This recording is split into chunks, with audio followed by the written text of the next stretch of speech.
మరో బ్రేకింగ్లో చూస్తున్నాం. అన్నమయ్య జిల్లా మదనపల్లిలో కిడ్నీ రాకెట్ గుట్టు రట్టయింది. ఆపరేషన్ వికటించి మహిళ మృతి చెందడంతో గ్లోబల్ హాస్పిటల్లో కిడ్నీ దందా వెలుగులోకి వచ్చింది. కిడ్నీ తీసిన తర్వాత పెరాలసిస్ రావడంతో యమున మృతి చెందింది. నలుగురు నిందితులను పోలీసులు అరెస్ట్ చేశారు. గ్లోబల్ ఆసుపత్రిపై చర్యలకు ఆదేశించారు.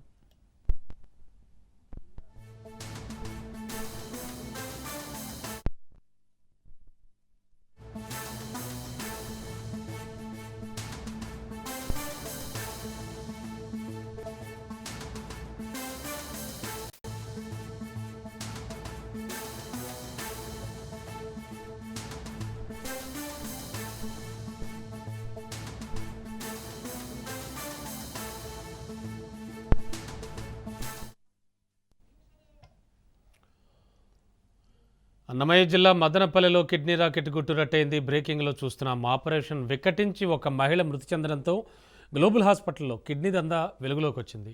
కిడ్నీ తీసిన తర్వాత ఆమెకు పెరాలసిస్ రావడంతో మృతి చెందింది. నలుగురు నిందితులను పోలీసులు అరెస్ట్ చేశారు. గ్లోబల్ ఆసుపత్రిపై చర్యలకు ఆదేశించారు.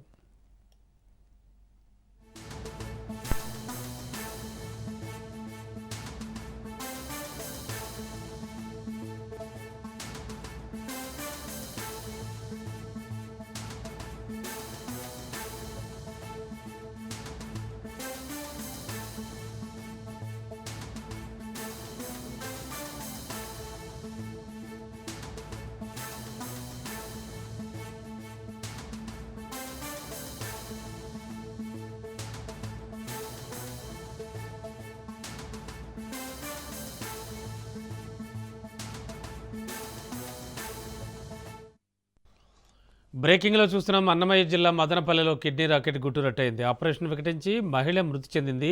గ్లోబల్ హాస్పిటల్లో కిడ్నీ దందా ఈ విషయంతో వెలుగులోకి వచ్చింది. కిడ్నీ తీసిన తర్వాత ఆమెకు పెరాలసిస్ రావడంతో మృతి చెందింది. నలుగురు నిందితులను పోలీసులు అరెస్ట్ చేశారు. గ్లోబల్ ఆసుపత్రిపై చర్యలకు ఆదేశించారు. ఇదే అంశానికి సంబంధించి మా కరెస్పాండెంట్ నారాయణ రెడ్డి లైవ్లో మరిన్ని వివరాలు అందిస్తారు. నారాయణ రెడ్డి, కేసు పూర్వాపరాలేంటి?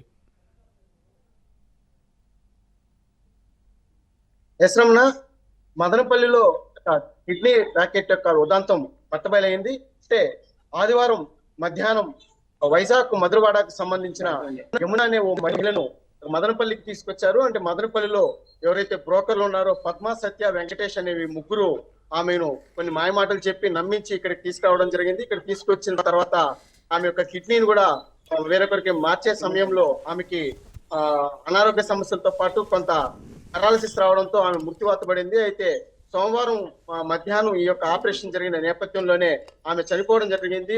ఈ నేపథ్యంలోనే ఆమెను రహస్యంగా ఆమె యొక్క మృతదేహాన్ని కూడా వైజాగ్ తరలించే ప్రయత్నం చేస్తున్న క్రమంలోనే ఎవరైతే బాధితురాలు యమున ఉందో ఆమె భర్త సూరిబాబు కూడా ఈ యొక్క వ్యవహారాన్ని గమనించి వెంటనే పోలీస్ డైల్ 112 కి కూడా డైల్ చేసి ఈ యొక్క సమాచారం చెప్పడం జరిగింది. దీనిపైన వెంటనే పోలీసులు అప్రమత్తమై అక్కడి నుంచి మదనపల్లి టూటౌన్ సిఐ రాజారెడ్డి ఎవరైతే ఉన్నారో అతనికి చెప్పడం జరిగింది. వారు వెంటనే హుటాహుటిన మదనపల్లిలోని ఎస్బీఐ కాలనీలోని గ్లోబల్ హాస్పిటల్ కి చేరుకుని అక్కడ ఈ యొక్క వ్యవహారం పైన కూడా పూర్తిగా విచారణ జరిపి అక్కడ ఎవరైతే హాస్పిటల్ కి సంబంధించి డాక్టర్ అవినాష్ అదే విధంగా డాక్టర్ శాశ్వతిని కూడా అదుపులోకి తీసుకొని వారిని పూర్తిగా విచారిస్తున్నారు. అదే విధంగా ఈ యొక్క ఉదంతానికి ప్రధాన కారణమైన మదనపల్లికి సంబంధించిన పూలరంగుడు, అదేవిధంగా పాలరంగుడు, అదే విధంగా పుంగనూరుకు సంబంధించిన డయాలసిస్ హాస్పిటల్ ఇన్ఛార్జ్ ఎవరైతే ఉన్నారో బాలానాయక్ కూడా వీళ్ళిద్దరూ కూడా ఎవరైతే డయాలసిస్ పేషెంట్లు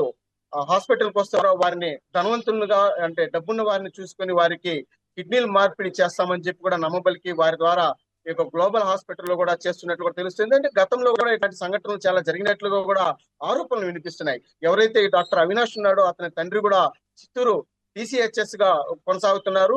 గతంలో కూడా మదనపల్లి సూపరింటెండెంట్ గా కూడా పనిచేసినట్లు కూడా తెలుస్తుంది. అంటే తండ్రి యొక్క సహకారంతో ఇవన్నీ చేస్తున్నాడనే ఆరోపణలు కూడా పెద్ద ఎత్తున వెలువెత్తుతున్నాయి. పూర్తిగా ఏదైతే ఈ యొక్క కిడ్నీ మార్పిడి చేస్తున్న రాకెట్ వ్యవహారాన్ని బట్టబయలడంతో ఒక్కసారిగా అటు వైద్య ఆరోగ్య శాఖ అధికారులు పూర్తిగా ఉలిక్కిపడిన పరిస్థితి కనిపిస్తుంది. అంటే గతంలో వైజాగ్ కేంద్రంగా కూడా జరిగిన పరిస్థితి ఉన్నాయి. అయితే ఏదైతే ఈ యొక్క మానవ శరీరంలోని అవయవాలు మార్పిడి చేయడం కానీ వాటిని విక్రయించడం కానీ చట్టరీత్యా నేరం అని తెలిసినప్పటికీ కూడా కొంతమంది డబ్బులకు ఆశపడి ఇలాంటి చేస్తున్నట్టు కూడా తెలుస్తుంది రమణ.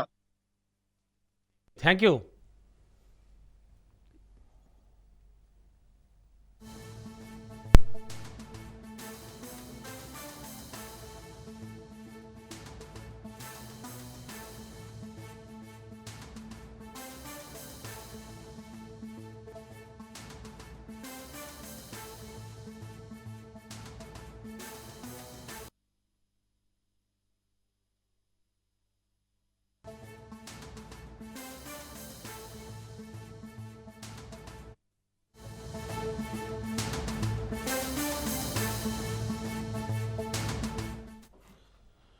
ఆందోళనలు, ఆరోపణలు, ఉద్రిక్తతలు, హైడ్రామా నడుమ జూబ్లీహిల్స్ ఉప ఎన్నిక ముగిసింది. ఉదయం 7 గంటల నుంచి సాయంత్రం 6 గంటల వరకు పోలింగ్ కొనసాగింది. 6 గంటల్లోపు క్యూ లైన్లో ఉన్న వాళ్ళందరికీ ఓటు వేయడానికి అనుమతి ఇచ్చారు ఎన్నికల అధికారులు. జూబ్లీహిల్స్ ఉప ఎన్నికల్లో 48.47% పోలింగ్ నమోదైంది. ఓటు వేయడానికి జూబ్లీహిల్స్ ప్రజలు ఆసక్తి చూపలేదు. ఇక పోలింగ్ ముగియడంతో ఈవీఎంలను యూసఫ్గూడ స్టేడియంకు తరలించారు. 14వ తేదీన ఓట్ల లెక్కింపు జరుగుతుంది.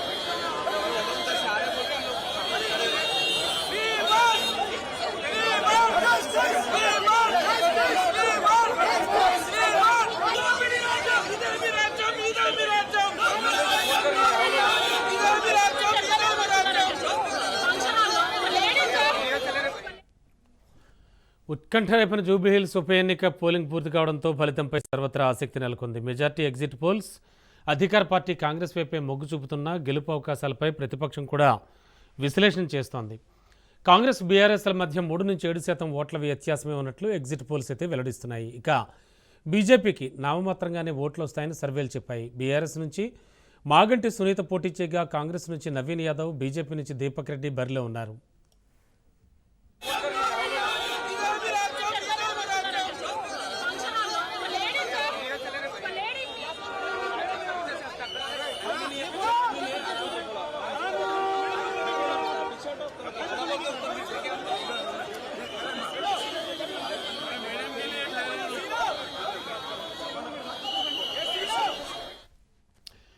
ఈ ఉప ఎన్నికను ప్రతిష్టాత్మకంగా తీసుకున్న కాంగ్రెస్, బీఆర్ఎస్, బీజేపీలు హోరాహోరీ ప్రచారం సాగించాయి. కాంగ్రెస్ పక్షాన సీఎం రేవంత్ రెడ్డి బాధ్యత తీసుకున్నారు. మంత్రులు, ఎమ్మెల్యేలు, పార్టీ నేతలు రంగంలోకి దిగి అభివృద్ధి, సంక్షేమానికి పట్టం కట్టాలంటూ ఇంటింటికి తిరిగారు. ఇక బీఆర్ఎస్ తరఫున కేటీఆర్ ముందుండి ప్రచారం నిర్వహించారు. మాజీ మంత్రులు, ఎమ్మెల్యేలు సైతం పాల్గొన్నారు. బీజేపీకి కిషన్ రెడ్డి అన్ని తానే ప్రచారం చేశారు. బండి సంజయ్, రామచంద్రరావులు పలు చోట్ల ప్రచారంలో పాల్గొన్నారు.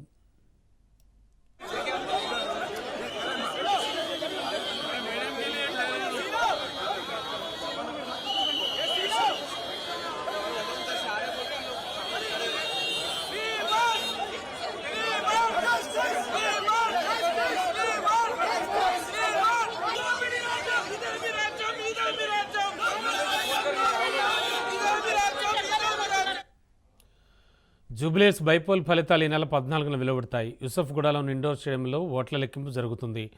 పోలింగ్ సరళిని బట్టి రాజకీయ పరిశీలకులు భిన్న రకాలుగా విశ్లేషణ చేస్తున్నారు. త్రిముఖ పోరుగా కనిపించిన కాంగ్రెస్, బీఆర్ మధ్య నువ్వనేనా అన్నట్లుగా పోటీ నెలకొందని పేర్కొంటున్నారు. కాంగ్రెస్ వర్గాలు గెలుపుపై ధీమా వ్యక్తం చేస్తున్నాయి. విజయం ఖాయమని కాంగ్రెస్ ధీమాతో ఉన్న ప్రభుత్వ వ్యతిరేక ఓటుపై బీఆర్ఎస్ ఆశలు పెంచుకుంది. 7 డివిజన్లలో అన్నింటికంటే షేక్పేటలోనే ఓటర్ల సంఖ్య ఎక్కువ. ఇక్కడ ఆధిక్యం మిగిలిన డివిజన్లలో లోటును భర్తీ చేస్తుందని బీఆర్ఎస్ అంచనా వేస్తోంది. ఎర్రగడ్డలో సమానంగా ఓట్లు వస్తాయని, బోరబండలో తమకే ఆధిక్యం ఉంటుందని ఆ party విశ్లేషిస్తోంది.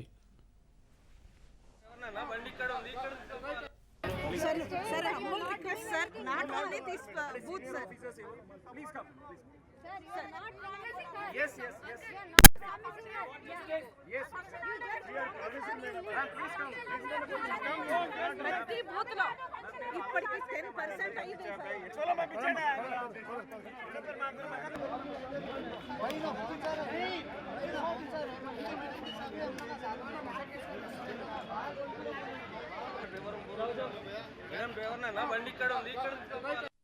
Sir, humble request, sir. Not only this booth, sir. Please come. Sir, you are not promising her. Yes. You are not promising her. Yes. We are promising them. Please come. ప్రతి booth లో ఇప్పటికి 10% అయింది sir. ఎవరు గెలిచినా భారీ ఆధిక్యాలు ఉండవని రాజకీయ పరిశీలకులు అంచనా వేస్తున్నారు. పలు సర్వేలు 5,000 నుంచి 12,000 వరకు కాంగ్రెస్కి ఆధిక్యం వచ్చే అవకాశం ఉందని చెబుతున్నాయి. స్వల్ప మెజార్టీతో బీఆర్ఎస్ గెలిచేందుకు అవకాశాలు లేకపోలేదని విశ్లేషిస్తున్నాయి. ఇంకా 3 ఏళ్ల అధికారం ఉండడంతో కాంగ్రెస్ పార్టీనే గెలిపించాలని నిర్ణయానికి ఓటర్లు వచ్చారని, గతంలో 2 సార్లు పోటీ చేసి ఓడిన నవీన్ యాదవ్కు సానుభూతి పనిచేసిందని కాంగ్రెస్ వర్గాలు విశ్లేషిస్తున్నాయి. ప్రతి బూత్ లో ఇప్పటికి 10% అయింది సార్. ఛత్తీస్గఢ్లోని బస్తర్ ప్రాంతంలో మావోయిస్టులకు భారీ ఎదురుదెబ్బ తగిలింది. బీజాపూర్ జిల్లాలోని దట్టమైన అటవీ ప్రాంతాల్లో భద్రతా బలగాలకు మావోయిస్టులకు మధ్య జరిగిన భీకర ఎదురుకాల్పుల్లో 6 మావోయిస్టులు మృతి చెందారు. ఈ ఆపరేషన్ మావోయిస్టుల కార్యకలాపాలను అణచివేయడంలో కీలక ముందడుగని పోలీసు అధికారులు వెల్లడించారు. ఘటనా స్థలం నుంచి ఇన్సాఫ్ రైఫిల్స్, అలాగే స్టెన్ గన్స్, 303 రైఫిల్స్తో పాటుగా భారీగా ఆయుధాలు, పేలుడు పదార్థాలు, మందుగుండు సామగ్రిని స్వాధీనం చేసుకున్నారు.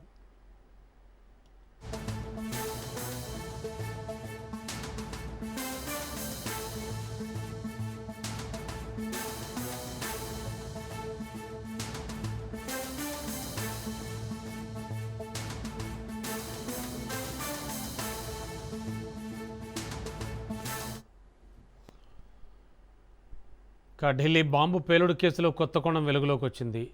ఐఈడీ తీసుకెళ్తుండగా పేలు ఉండొచ్చన్న అనుమానాలు వ్యక్తమవుతున్నాయి. ఐఈడీగా మార్చకముందే బాంబు పేలినట్లు విచారణలో వెల్లడైంది. భారీ విధ్వంసం సృష్టించేందుకు జేఈఎం మాడ్యూల్ ప్లాన్ చేశారు.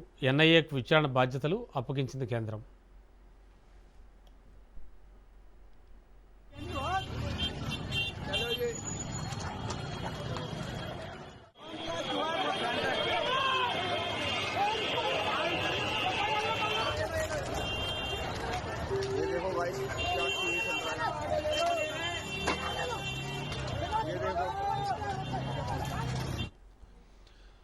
ఇదిలా ఉంటే ఢిల్లీ బ్లాస్ట్పై అన్ని కోణాల్లో దర్యాప్తు కొనసాగుతోంది. పేలుడు పదార్థాల్లో అమోనియం నైట్రేట్, డిటోనేటర్లు, ఇంధన చమురు ఉన్నట్టుగా ప్రాథమికంగా నిర్ధారించారు. పేలుడు కారులో డాక్టర్ మహమ్మద్ ఉమర్ ఉన్నట్లు దర్యాప్తు సంస్థలు అనుమానిస్తున్నాయి. మృతుడు DNA శాంపిల్స్ను పోలీసులు సేకరించారు. కారు పుల్వామాకు చెందిన డాక్టర్ ఉమర్దిగా పోలీసులు గుర్తించారు.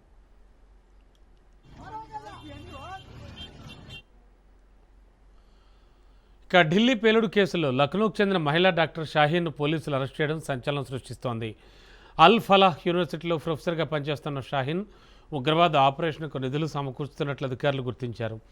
ఆపరేషన్ సులభతరం చేయడంలో కీలకంగా పనిచేసినట్లు గుర్తించారు. దేశంలో జైషే మహమ్మద్ కోసం మహిళా నియామకాలను షాహీన్ పర్యవేక్షిస్తున్నట్లు నిఘా వర్గాలు తెలిపాయి.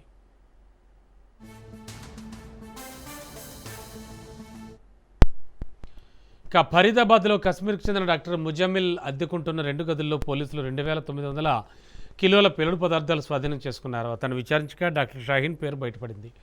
షాహీన్ అల్ ఫలా యూనివర్సిటీ ఆసుపత్రిలో ప్రొఫెసర్గా పనిచేస్తున్నారని, ముజమ్మిల్తో ఆమెకు సన్నిహిత సంబంధాలు ఉన్నాయని అధికారులు గుర్తించారు. ముజమ్మిల్ ఇచ్చిన సమాచారంతోనే షాహీన్కు చెందిన స్విఫ్ట్ కారును పోలీసులు స్వాధీనం చేసుకున్నారు. ఈ కారులో ఒక AK-47 రైఫిల్ కూడా గుర్తించినట్లు తెలిపారు.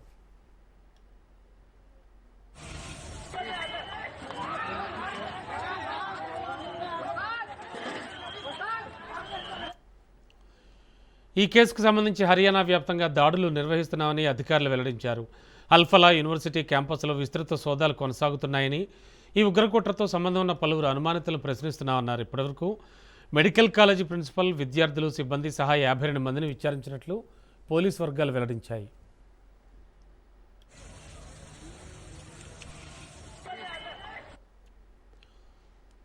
ఇక ఇవి బులెటిన్ విశేషాలు. చూస్తూనే ఉండండి Raj news.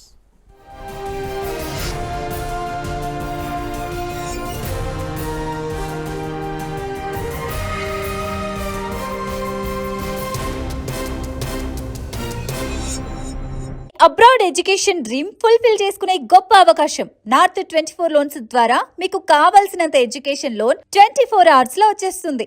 Not only education loans, personal loans, business loans మరియు ప్రాజెక్ట్ ఫండింగ్ లోన్స్ కూడా అందుబాటులో ఉన్నాయి. ఇంకెందుకు ఆలస్యం చేస్తున్నారు? ఇప్పుడే కాల్ చేసి లోన్ పొందండి. ఫోన్ 8977533575.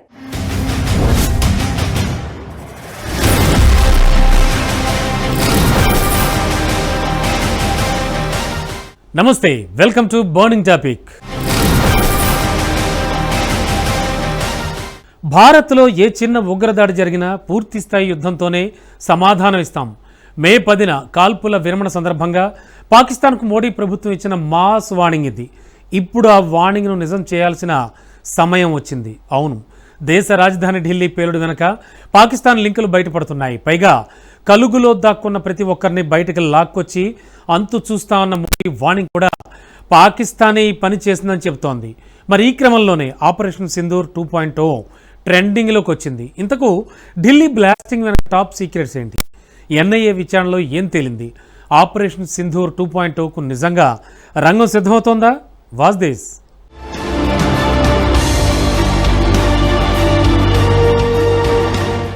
ఢిల్లీ బ్లాస్టింగ్లో వెలుగులోకి వస్తున్న సంచలన నిజాలు. భూటాన్ నుంచి సీరియస్ వార్నింగ్ ఇచ్చిన ప్రధాని మోడీ. तह तक जाएगी, इसके पीछे के षड्यंत्रकारियों को बख्शा नहीं जाएगा. All those responsible will be brought to justice.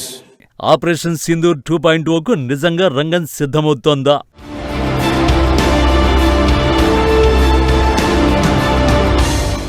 సమయం సాయంత్రం 6:52. ఎర్రకోట మెట్రో స్టేషన్ మొదటి గేటుకు సమీపంలో రెడ్ సిగ్నల్ పడింది. ఆ ట్రాఫిక్ లోనే హుండాయ్ i20 కారు ఆగింది. క్షణాల్లోనే భారీ విస్ఫోటనంతో పేలిపోయింది. ఏం జరుగుతుందో తెలుసుకునే లోపే 9 ప్రాణాలు గాల్లో కలిసిపోయాయి. క్షతగాత్రుల హాహాకారాలతో ఆ ప్రాంతమంతా భీతావహంగా మారిపోయింది. పేలుడు ధాటికి వాహనాలు ధ్వంసమైపోయాయి. ఆ పరిసరాల్లో పుల్వామా ఉగ్రదాడిని తలపించే దృశ్యాలే కనిపించాయి. ఆగమేఘాలపై ఢిల్లీ క్రైమ్ స్పెషల్ బ్రాంచి పోలీసులు రంగంలోకి దిగారు.